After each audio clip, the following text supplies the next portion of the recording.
Bonjour tout le monde, on se retrouve pour ce tuto pour que je vous montre comment réaliser la breloque vache qui rit. Donc pour faire cette breloque, il va vous falloir donc de la pâte blanche, il va vous falloir des autocollants de vache qui rit ou des étiquettes de vache qui rit. Il va vous falloir donc tout ce qui est après, donc des attaches boucles d'oreilles, des pitons. Donc les petits pitons, c'est ça, les petites vis. Éventuellement des supports de bague. Il va vous falloir une lame aussi de cutter ou un scalpel ou un couteau. Donc ça va vous permettre surtout de décoller la pâte de votre plan de travail, de découper la pâte si nécessaire.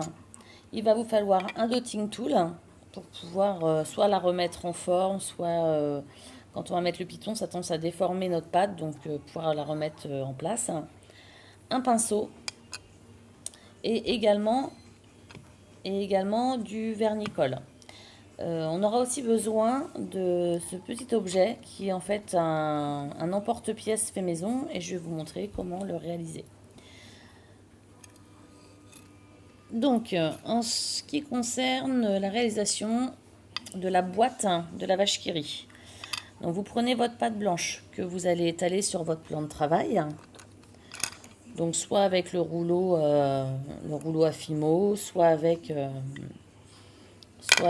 moi j'utilise mon dotting tool. Après, on utilise ce qu'on a sous la main. Ça peut être un rouleau à pâtisserie, en plastique, en bois, c'est comme vous voulez.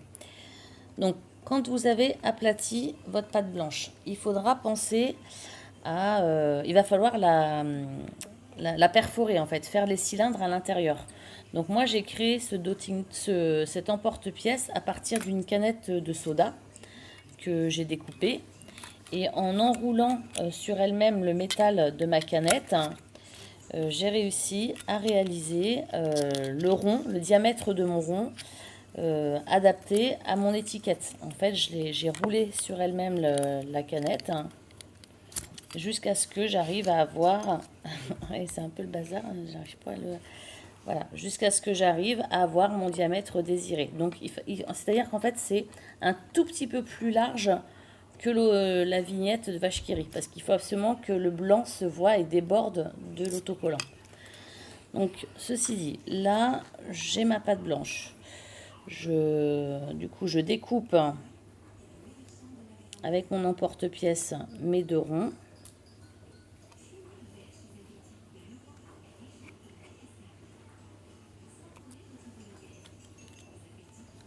Et je vais juste légèrement les remettre en forme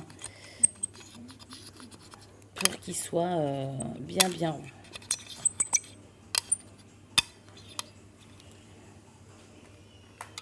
Donc une fois que mes ronds sont réalisés, il va falloir que je fasse l'écran de la boîte de vache qui rit. Donc pour faire l'écran, soit vous avez un cure-dent, soit avec la lame du cutter, vous venez faire des petits crans tout au long, sur tout le tour de votre pâte fimo.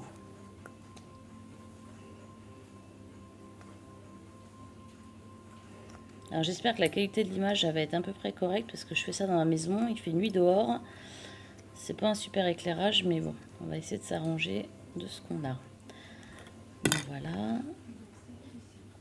Donc une fois que vous avez perforé tout le pourtour, enfin cranté tout le pourtour de votre pâte fimo, on le remet sur le plan de travail ou sur la faïence. Et moi je réappuie un petit peu sur tous les contours. Tout simplement pour que quand je viens coller mon autocollant, j'ai un petit rebord tout autour de l'autocollant. Donc voilà. Donc votre autocollant, pour l'instant, vous ne le collez pas. La pâte fimo n'est pas cuite.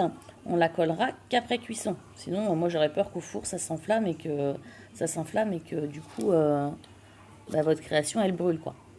Donc, vous pensez à bien décoller votre autocollant. C'était juste pour voir si le diamètre de votre pâte fimo était correct.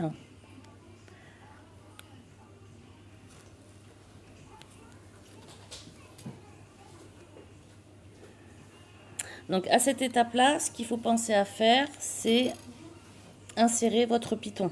Donc le piton, c'est ça, c'est des espèces de petites vis qu'on trouve souvent, enfin moi, qu'on vous allez trouver dans les box Made by You qui se vendent à l'atelier. Donc vous insérez votre piton dans votre pâte Fimo. Et maintenant, cette création-là, vous allez la mettre à cuire 30 minutes à 110 degrés dans votre four. Une fois que c'est cuit, vous allez vous retrouver avec ça. Donc là, c'est cuit. Donc votre piton, vous mettez un petit point de colle à l'intérieur. Vous finissez de bien l'enfoncer. Et là, vous allez procéder à l'étape du collage de la vignette de vache qui rit. Donc, moi, je l'avais déjà verni.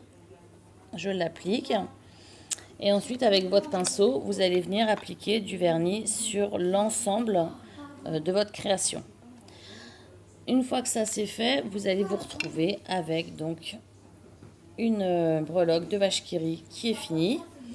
Il ne vous reste plus qu'à mettre votre anneau et votre attache boucle d'oreille pour pouvoir faire des jolies petites boucles d'oreilles.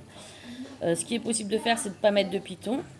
Du coup, je vous conseille de faire une boîte de vache qui rit un peu plus épaisse et c'est de le mettre sur un support de boucle d'oreille. Ou alors, vous pouvez faire un petit porte-clés également vache qui rit avec un petit ruban Vichy rouge ou Vichy bleu. Eh bien, écoutez, je vous remercie. Je vous retrouve prochainement dans un tuto pour faire un pot de confiture. Donc voilà, donc ce tuto, il est sur la vache qui rit, c'est pas pour n'importe quelle raison, c'est parce qu'en fait à l'atelier j'ai créé les box Made by You où il y a l'ensemble du matériel nécessaire pour réaliser cette création. Elle coûte 5 euros, donc voilà, ça peut être sympa de faire vous-même vos bijoux. Et donc je vous aide avec ce petit tuto pour pouvoir réaliser tout l'ensemble de vos créations. Je vous souhaite une bonne soirée, une bonne rentrée scolaire pour tout le monde et puis à bientôt sur YouTube.